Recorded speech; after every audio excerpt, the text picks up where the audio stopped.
बिस्मिल्लाहिर्रहमानिर्रहीम। अस्सलामुअलैकुम वरहमतुल्लाहि वबरकातुहू। उम्मीद है आप सब दोस्त खैरियत से होंगे। दोस्तों, आज मैं आपके साथ जरियान और एहतलाम की कामयाब मेडिसिन शेयर कर रहा हूँ।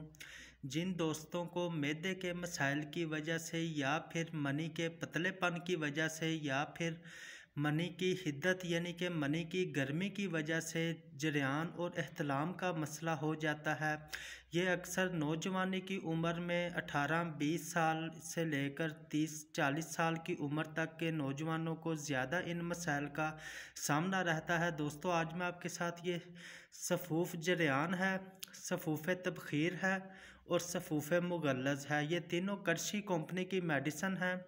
इसको मैं आपको इस्तेमाल करने का तरीका भी बताऊंगा और इसके फ़ायदे ये हैं कि ये जरियान, हर किस्म का जरियान, चाहे कि वो मनी का हो, मज़ी का हो, यानी कि पतली मनी अगर निकलती हो छोटे पेशाब के बाद या फिर बड़े पेशाब के बाद या फिर रात के वक़्त एहतलाम हो जाता हो, इन तमाम मसाइल में इंशाल्लाह यकसां मुफीद है।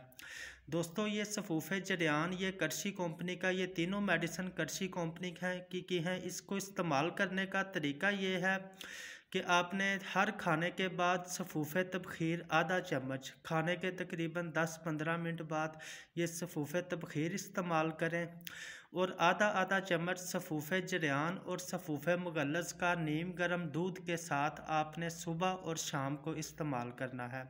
दोबारा आपको बता देता हूँ, ये सफूफ तबखीर आपने हर खाने के बाद 10-15 मिनट बाद पानी के साथ आधा चम्मच इस्तेमाल करना है और सफूफ जरियान और सफूफ मुगल्लज़ आपने सुबह और शाम को आधा आधा चम्मच नीम गर्म, 1 कप नीम गर्म दूध के साथ इस्तेमाल करना है।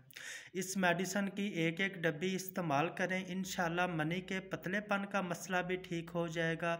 अगर मनी के पतलेपन की वजह से मनी की हिद्दत यानी कि गर्मी की वजह से सूरत इंजाल यानी कि टाइम कम लगने का मसला हो, वो भी इंशाल्लाह मुकम्मल ठीक हो जाएगा और इंशाल्लाह जरियान और एहतलाम भी इंशाल्लाह बहुत जल्द ठीक हो जाएगा।